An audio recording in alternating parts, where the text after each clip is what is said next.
So firstly, a very warm welcome to you all, both members and their guests and also members of other societies. It's good to have you with us again for tonight's presentation. And of course, a huge welcome to our speaker tonight, Nigel Allcoat. Nigel, as most of us will know, has forged an international reputation as a performer, teacher, and composer, and has recorded extensively.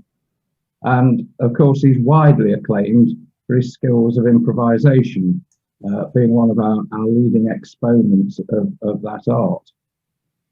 As a visiting tutor, he's been involved in a number of prestigious academies, both here and abroad, and regularly leads organ seminars and masterclasses. And he's also the founder of the International Summer Organ Conservatoire, based at San Andrea in France. So Nigel is going to talk to us tonight about his life in music and his travels in the organ world, no doubt pre-COVID, lateral flow tests, quarantine, etc., but not, I understand, without other challenges that Nigel will no doubt touch upon. So without further ado, I'll hand over to Nigel to begin his presentation. Nigel. Gosh, well, it doesn't sound quite like an obituary, but thank you very much for that, David. Very kind.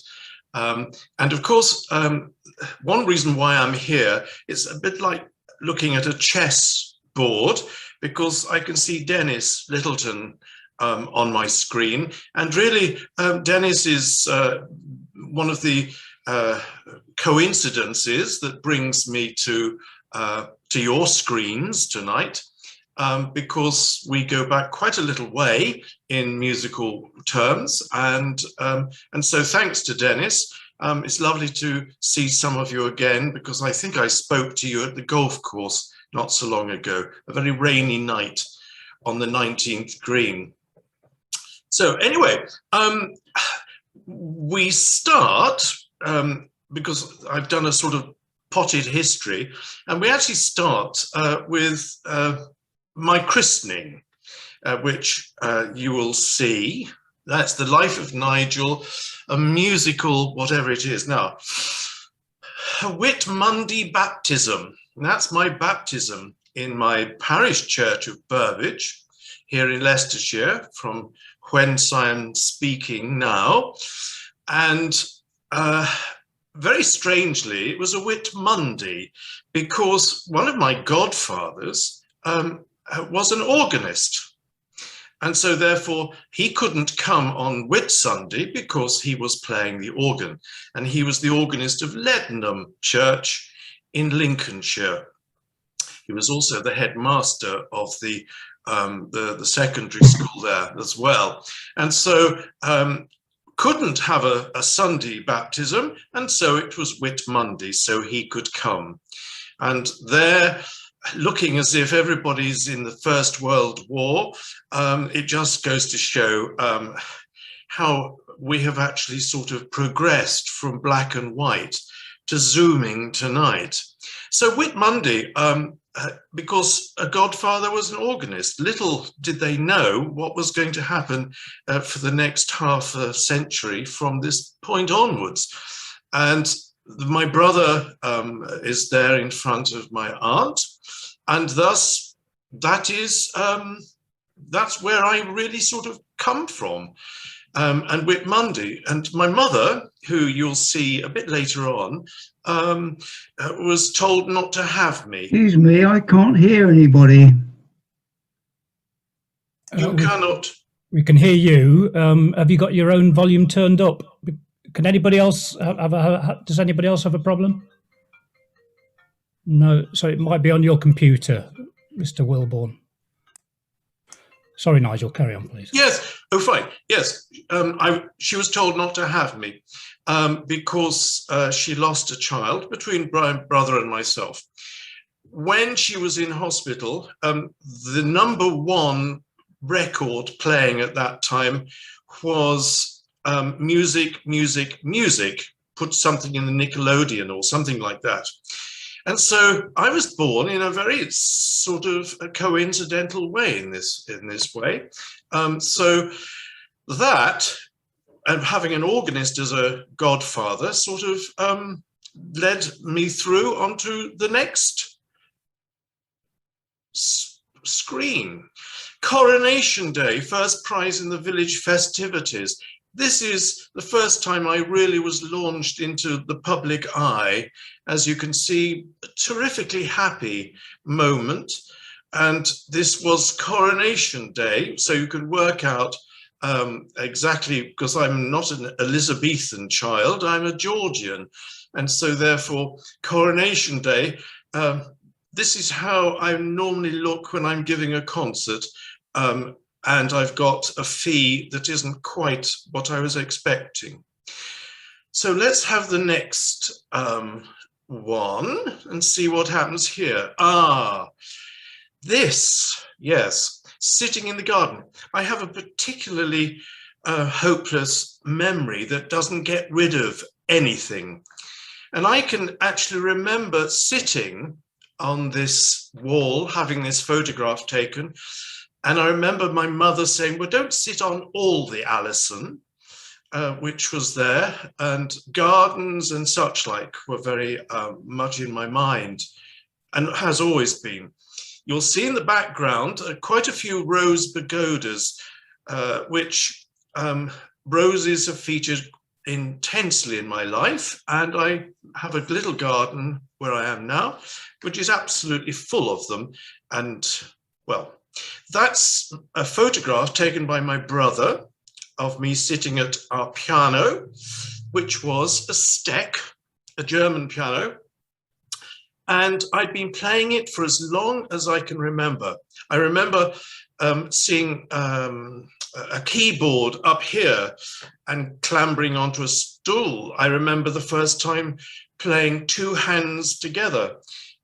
And so music and this instrument, I became absolutely attached to it, and a total fixation with music and playing the piano. And I always remember my first piano lesson. My parents had forgotten to tell the teacher that I have been playing the piano.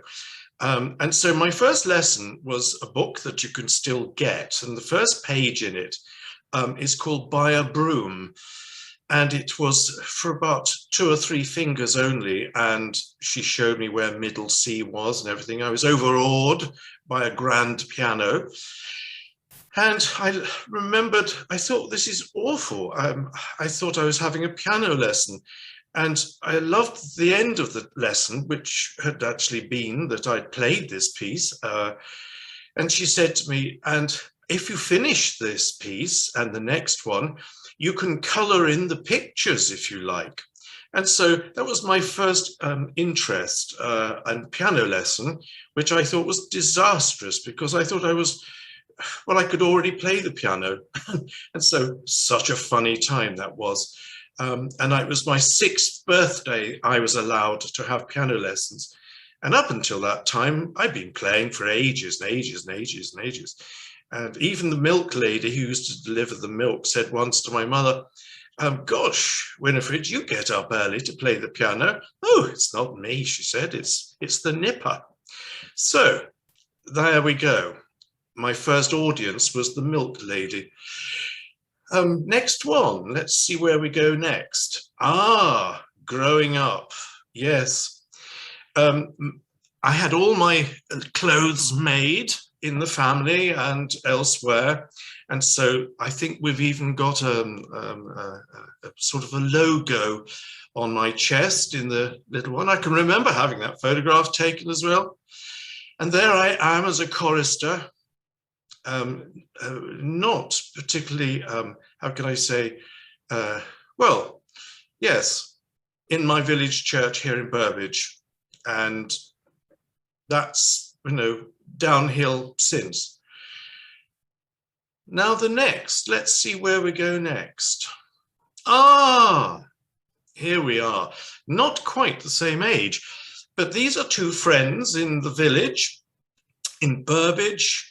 And we're singing out of were singing hymns with me on the accordion, and singing hymns out of Ancient and Modern Revised, which is a particularly an unusual thing, because later on I was given a scholarship to the RSCM, Royal School of Church Music, with money provided by Ancient and Modern Revised. So lovely coincidence again. And these two girls I meet on and off in our local pub, and they have grown up now and can order drinks as well as I can. So there's singing in the garden before songs of praise was actually thought of. So let's see where we go next. Horse riding. Oh, always loved horses and riding. Oh, animals, my absolute passion. 2 cats I have now, but riding horses and being a boy and going to gymkhanas and getting rosettes, which was slightly more exciting than getting a blue badge with the RSCM as a chorister. But that was my horse, and yes, parted company. Oh, not long after that photograph was taken. So let's go next. Oh gosh, here. Yes, now there's a memory and a half. Ambition is to play Westminster Abbey organ for a 9-year-old. So obviously I was attracted to the organ at this time. And that was my ambition when I was being interviewed for being in this competition. And strangely, one of the people who was adjudicated there was the organist of Hereford Cathedral.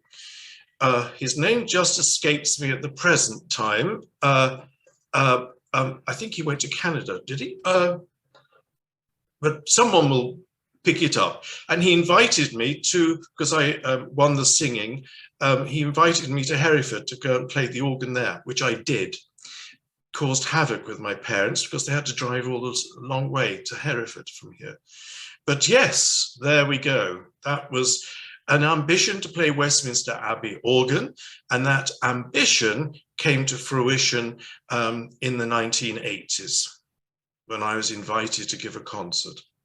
So onwards and upwards. Yes. Now, we are abroad here, and that other picture was when I was 9. I'm 11 here.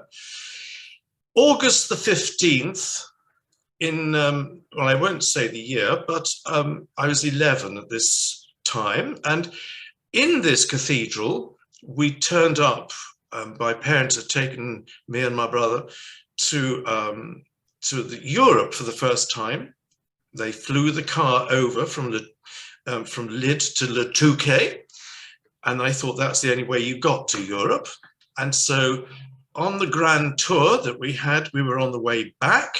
August the 15th, the Assumption of Our Blessed Lady Mary, and the Mass was just in full swing and clouded with incense, of course, because this was pre-Vatican II.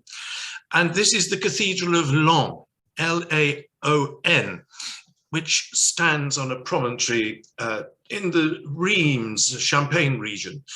And this extraordinary cathedral was where I first heard the organ of a French organ, and one in such a building. It was at the West End, and the next slide will see the organ that inspired me. What I heard at the back of there inspired me to really play the organ. From what I heard was one of the most exciting and monumental sounds, because it filled the church from the West End. A situation that I had never come across, because the organ in my village was tucked away in a vestry well off the chancel, and was almost inaudible. And so to hear an organ like this when I was 11 was just overwhelmingly spectacular.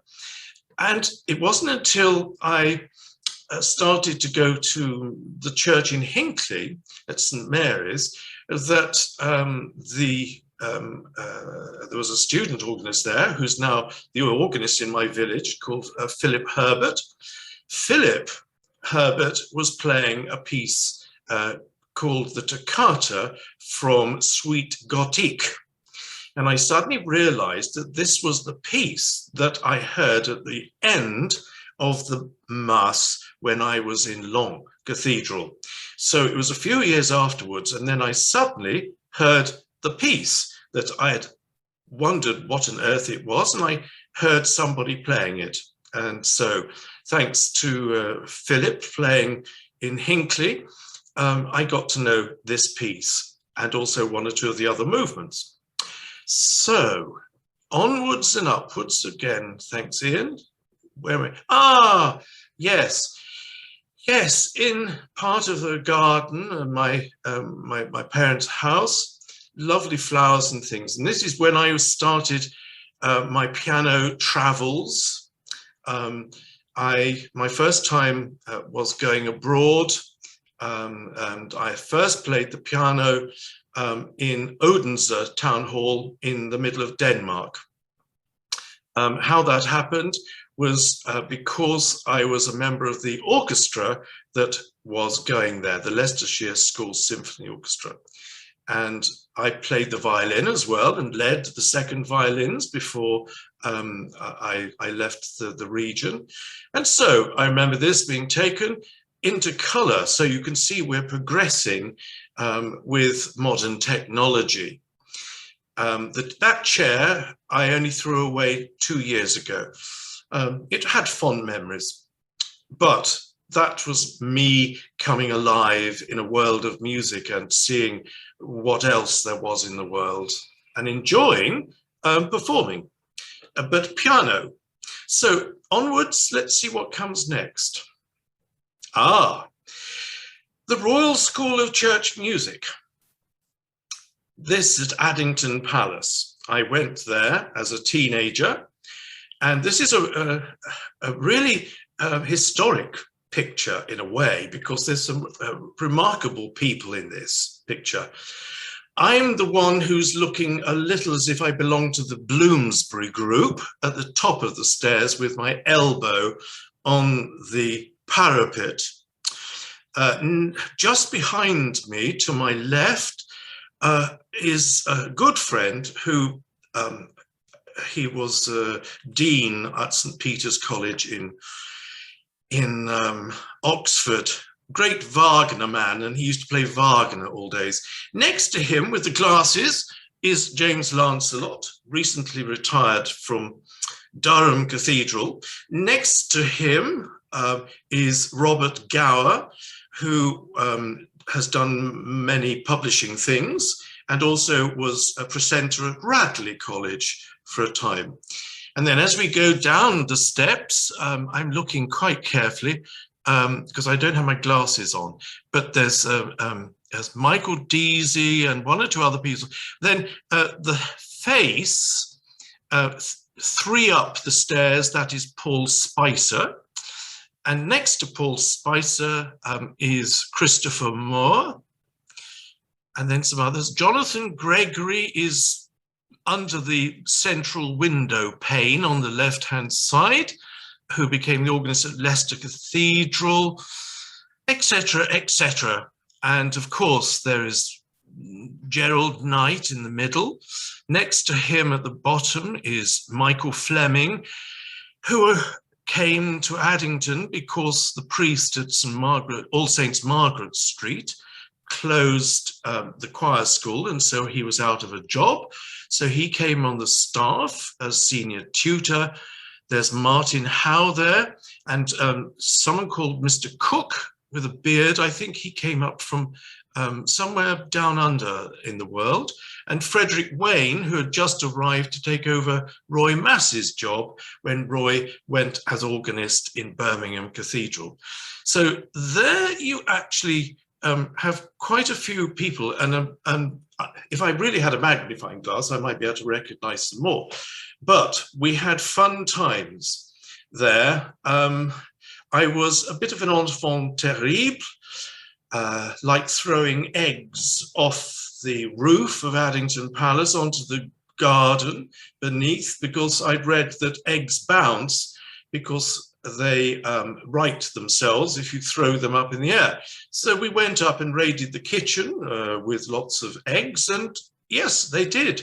But unfortunately, the people worked in the offices under Addington Palace wondered what was happening when eggs from heaven started bouncing on the lawn right in front of their eyes. And many other sort of extraordinary times, tobogganing with the trays from the kitchen in the wonderful golf course. And we got to know Ronnie Corbett, who used to come in his Rolls Royce and park outside and play golf. And so, yes, days, happy days, or perhaps not so happy, because I couldn't stand the joint. It did nothing for me, all this. And it was, I don't know, it was the way of prancing around Addington Palace in cassocks and surplices, and everybody loved wearing hoods. And walking through the corridors of a very large palace, country house, belonging once to the Archbishop of Canterbury, then going to sing evensong in a conservatory come orangery, I used to get the giggles because I just couldn't quite get my head round it all. But anyway, by and by, let's see what happens next. Yes, the building of the church where I first had my first job. And this was in London, and this is a very rare picture taken, I believe, by Talbot when he was using the early photography things in his time. You can see the horse and cart, and this was built as Paddington and the West End of London was growing rapidly, and this church was being built by the architect Cundy. And this was the church that I was appointed as the organist while I was at Addington Palace, by the way. And so people like Paul Spicer, Chris Tinker, James used to come and play quite a lot and practice here, James Lancelot, because he was at the Royal College. And strangely, he used to overshoot the tube station at Paddington and finish up at Royal Oak, because James was a passionate train spotter. And at the Royal Oak, that was a good place to spot many trains. So James didn't always go to this church to do his practice, but he went on to the Royal Oak to carry on with his train spotting. The organ had one of the most amazing instruments by Lewis. The acoustics were superb. The old organ from here went to Ely Parish Church before Lewis built the big organ. And this organ, which went to Ely, is now at in the diocese, very close to Ely, a place called Habsfield or something like that. But Lewis built this monumental instrument, which was a sensation. And one of the people who was in that photograph of Addington wrote to me not so long ago, Don Anderson. And Don is in Canada, and he came one day and recorded me playing in the church. And he sent me about, just before Christmas, the recording that we made in the 1960s on a reel-to-reel, and he had mastered it so that it would come. And so for those organists of you, you're going to hear this recording. The first recording I ever made, it it was, here it is, my first appointment, the Holy Trinity, Paddington. And there's another picture of the church. And the organ was going elsewhere when the church closed, and it was destroyed. And thus, you know, I didn't destroy it with my playing, but as you'll hear, it's a wonderful instrument. And thanks to Don, who I've sent the link for this Zoom meeting to, with hopefully he will hear it. And thanks to him, we have something of a memento of one of the great organs of lost London, and the first recording that I ever did. And so quite friendly. And so here you're going to hear this wonderful Lewis organ. Thanks, Ian.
something quite extraordinary to hear again, because I can actually remember playing that.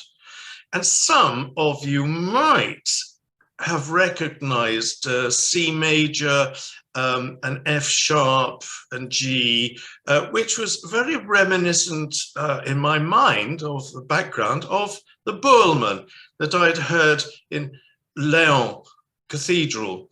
And so therefore, a really quite extraordinary tying up of music, my mind, and the life up until that time.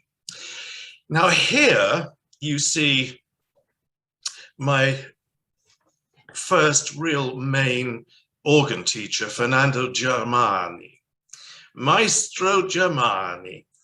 I couldn't stand, I'm sorry to say, the English musical scene. I really kicked at it because it was all so, well, no, it was all very RSCM-ish for me, because I was wanting to know the world and the organs and everything else. And so I had a wonderful Italian piano teacher who had come from Milan, and a number of her people, friends that I met, were going to teach in Siena at the Chigiana Academy, which was a summer course for musicians, lasting nearly 2 months. And I went and it was interviewed, and I was given a scholarship by the Italian Institute and Government from London to go and study with Maestro Germani in Siena. And when I was in Siena, I also tried to learn the language, which was rather difficult. Nevertheless, it was great fun, and some marvelous musicians from the rest of the world were there. And the interview that we all had to go through an audition with the Fernando Germani was in the Chigiana Concert Hall on a rather interesting tamburini organ, I believe it was. And I'd, in my haste, had locked the door of where I was staying with my music in it, ready for the audition. And I was petrified because we sat, all of these people from the world sitting in the concert hall, and Germani, one by one, asked us to come up and play. He sat next to the organ bench on the right-hand side, like this, and his hand sometimes fingering on the pedal stool on the bench. And anyway, and I was so relieved because everybody was only playing one piece, and I didn't really know my second piece, but I knew my Bach Prelude and Fugue from memory, which we all had to play a prelude and fugue. But it just so happened I knew mine, and so when it came for my turn, Nigel. So I came and played, and then after finishing the B minor, he said, "And your next piece?" I thought, oh no, oh, I can't believe it. God, what am I going to do? And I just sort of, I shrugged my shoulders and I looked at the stops and I pretended that I must have been only speaking Welsh or something. I don't know, it was desperate. And so I just sort of said, carillon, in as much a sort of European flavor as I could. And I played this carillon, which is improvised. And so anyway, everybody rushed and said, at the end, said, "Oh, what was this piece you played?" And there was someone from Cambridge there. Who said, "Well, what was it?" I said, "Oh, I don't know, I must go. I've got a headache." So I left, feeling utter disgrace and I just left. 3 weeks later, we had lessons every day, twice a day. On the third week, Germani, he said to me, "Nigel, you have to go to the office. They need you in the office." for money. Oh, I thought, God, this was hopeless, because money from England to Italy wasn't so very good, and I was still waiting for a draft to come through to the bank from my parents. Anyway, I never went. And then he took me, he led me by my hand to the financial director of the Chigiana. And I was almost peeing myself, because I was really in trouble, because I was going to stop my lessons. I wasn't going to do this.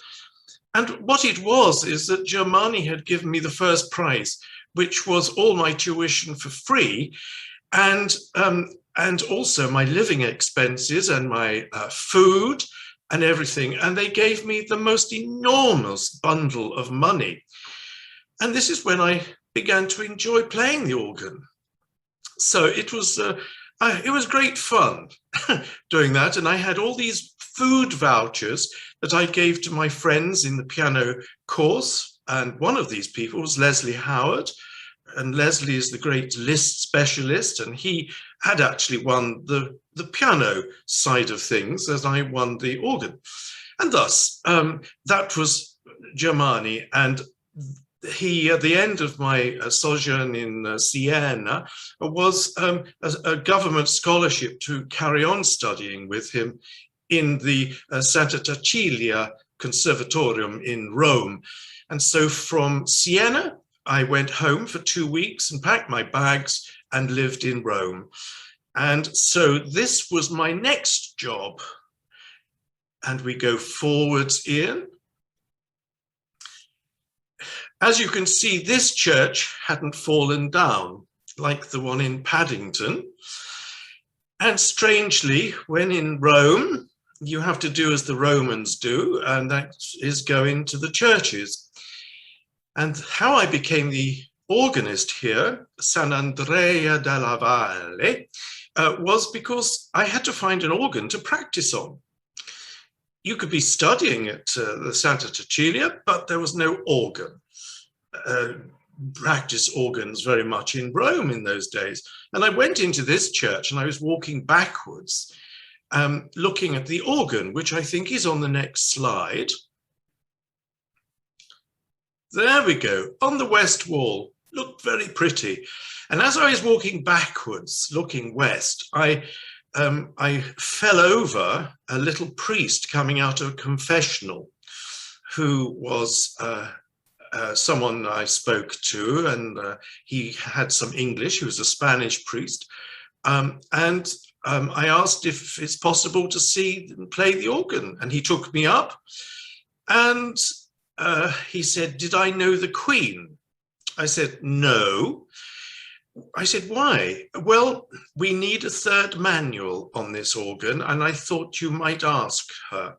I said, "Well, I might one day, but not now." And he said, I asked, "Could I practice on this organ?" Yes, the church is closed every day from noon and opens at 5. It's you come whenever you want. He said, "But yes, but there's a mass on Saturday at 6.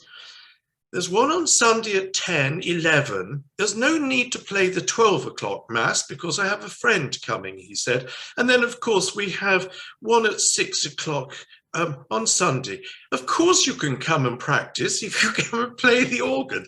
And so this is the church where Tosca, the first act, is set. And on the right-hand side of this picture is the archway leading into the Barberini Chapel, which is where Tosca is set by Puccini, having the first act. And so the Tosca church, and there I was, and I used to play to my heart's content, only playing when I heard the bells ringing, because I was at the West End. I played all these masses and had a wonderful time. So that was my job in Rome, and it's almost time, I think, to replenish a glass or two, but let's see what comes up next, Ian. Ah, that's the dome of San Andrea. Wonderful frescoes by Lanfranco, and it is the main church in the Christian world dedicated to St. Andrew, and thus is a very spectacular church inside. And when I came home after playing here, I went into St. Paul's Cathedral in London, and I thought, what a small little shack this is. Because the nave of St. Paul's isn't quite as high as you think it is when you see it from the outside. This church in the Baroque style before St. Paul's, the ceiling of the nave is as high as you see from outside, and so much higher than the St. Paul's. So, you know, why want to go and be the organist in St. Paul's? It would be rather sort of a step down, I thought, in my youth. Anyway, what happens next? And at this point, I think we will have a little break to replenish our souls, because this is when I really found out about the real organs that I like to play. And we'll leave that there, because this was me finding the great organs of North Europe. And so I think an ideal opportunity to have, what, 6 minutes or so, Ian? What do you think?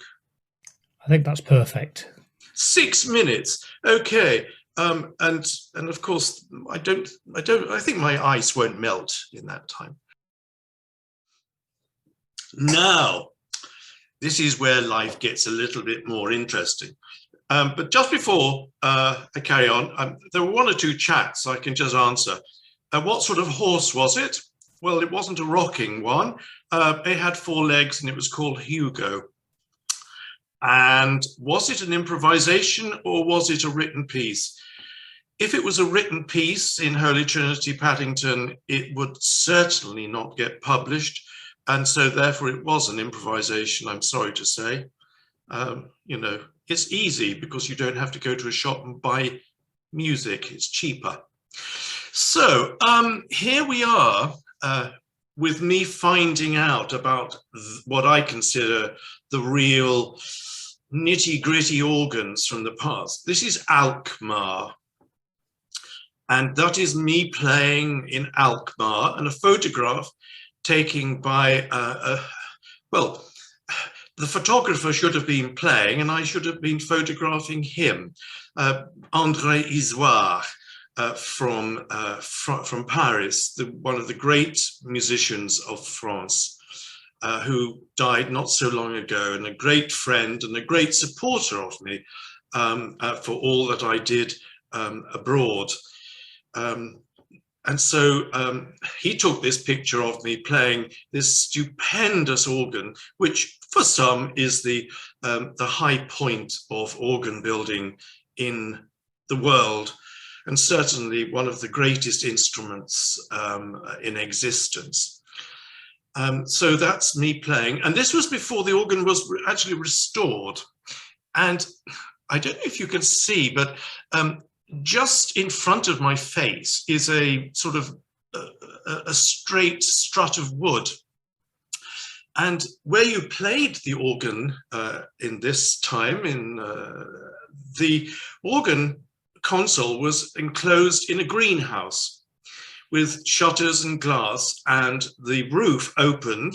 So if you played really quickly, the hot air could actually escape.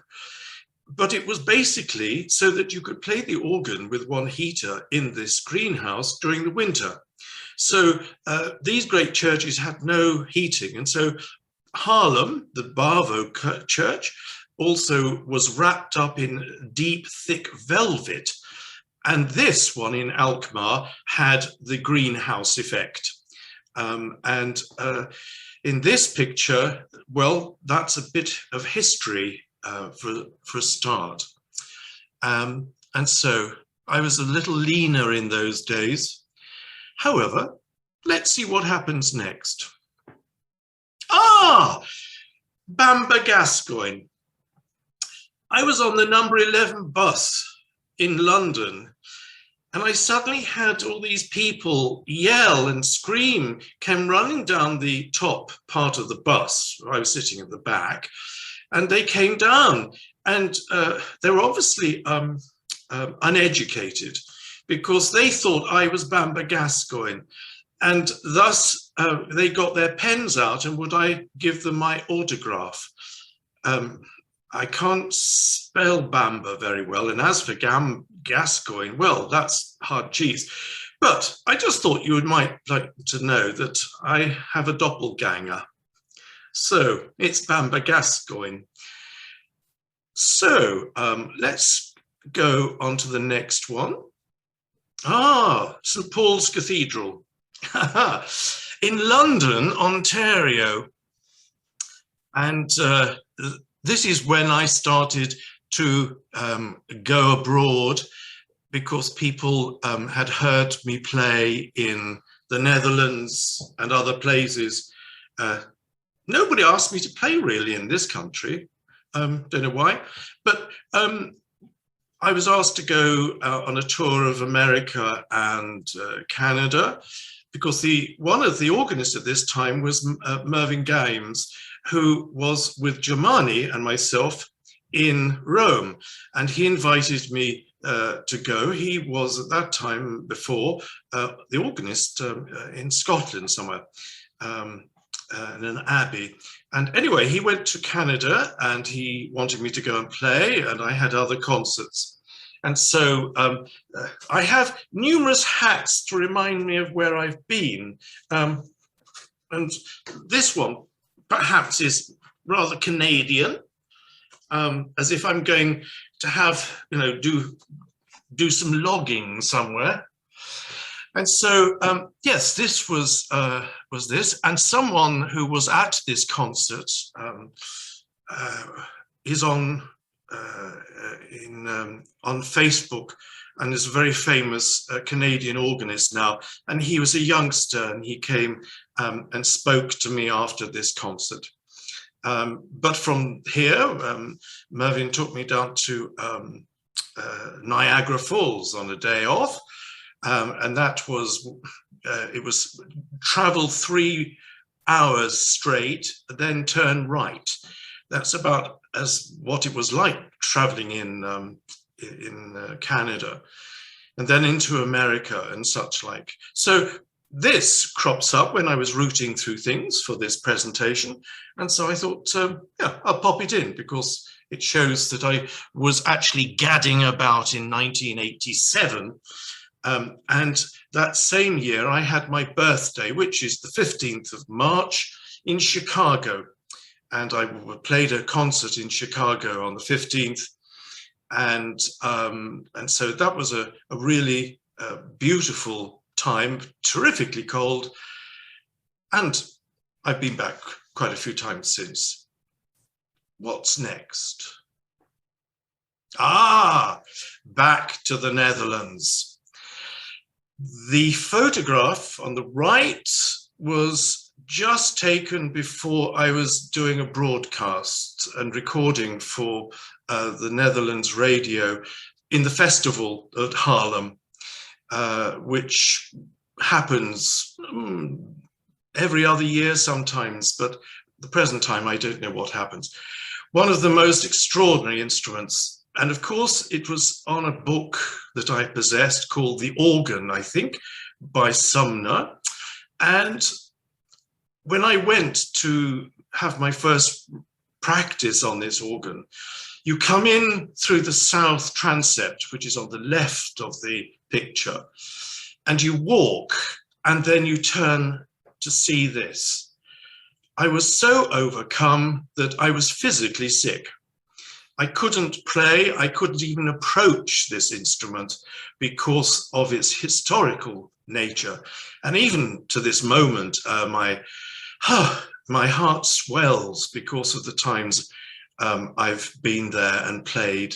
I've actually been asked to play quite a few times on this instrument with many friends who, like Pete Kay and Evo Kooijman, who gradually became intertwined with my life, and Jos van der Kooi. And so this holds such a special moment in my life. And so from going to Italy and then to the Netherlands, this really set the seal on mine being an organist, because really I was a pianist all my life and still am, because for a musician, it's the tool of the trade. And so piano and organ, for me, go hand in hand, or harpsichord and organ, when playing this sort of instrument. But I hope Agnes might be joining us, who turned the pages and was a registrant for me for my last concert here in the Bavo in Haarlem. A great special instrument in my heart. So, oh, I need a drink. It brings tears. Next one, Ian. Ah, a more permanent job, because you can't flit around Europe doing nothing but play lovely organs. So I became director of music of a most remarkable school, really, and this was the school chapel, or part of it. It's the south transept and north transept, and the choir is beyond. And I don't think the nave was ever built. It is in Dorset, and it is Milton Abbey. And there I was, happily the director of music in this remarkable building.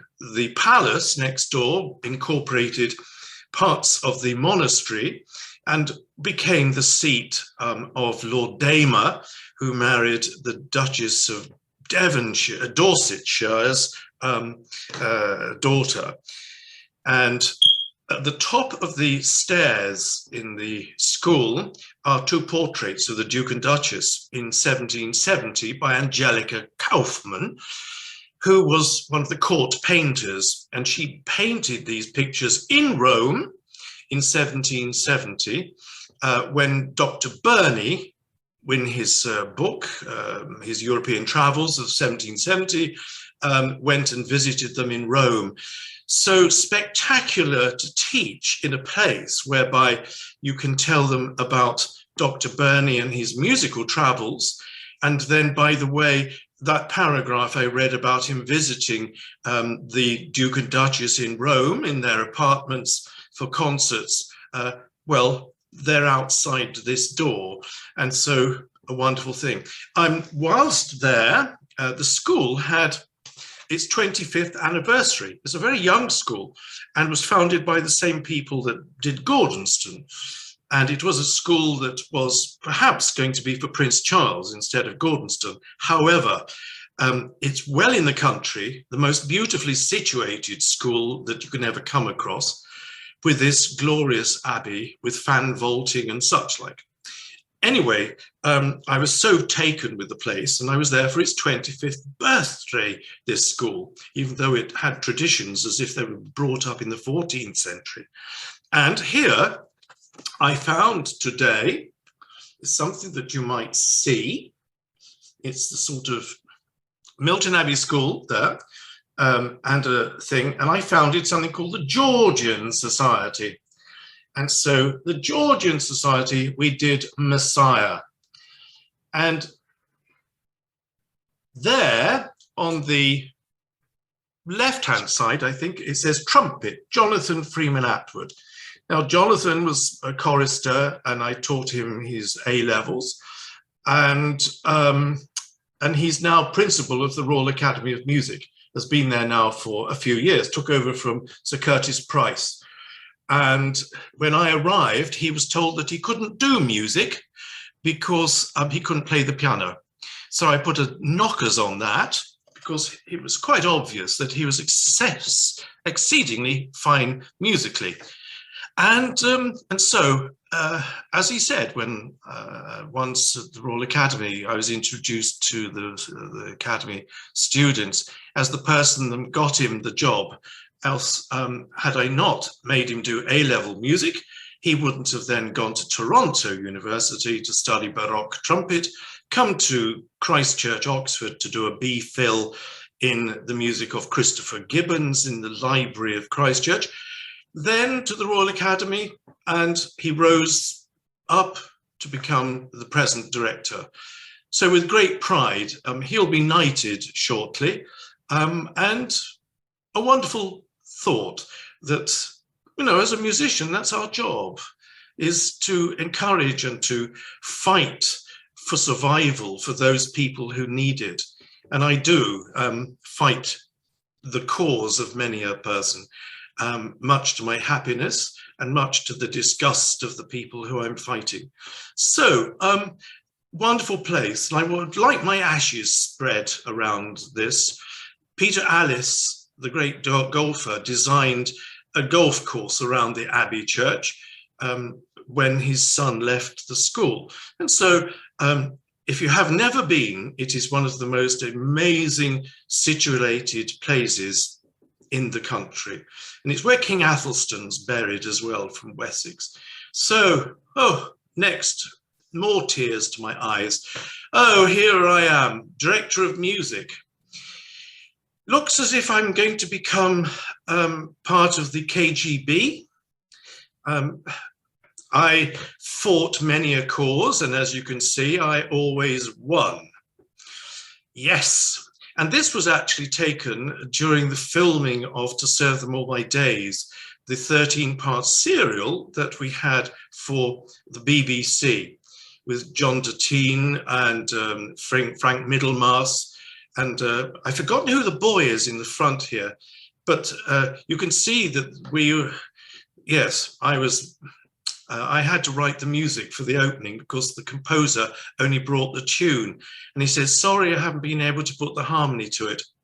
Well, improvisation to the fore, played it, recorded it, and it's how the thing starts. 13 episodes. Didn't we have fun? And the boys held the BBC to ransom because they had to have 1914 haircuts because it's set in the First World War. And in those days, you had long hair. And they held the BBC to ransom for the next 6 episodes because of having their hair cut again. Oh, you know, that's life, you know, that's education. So next.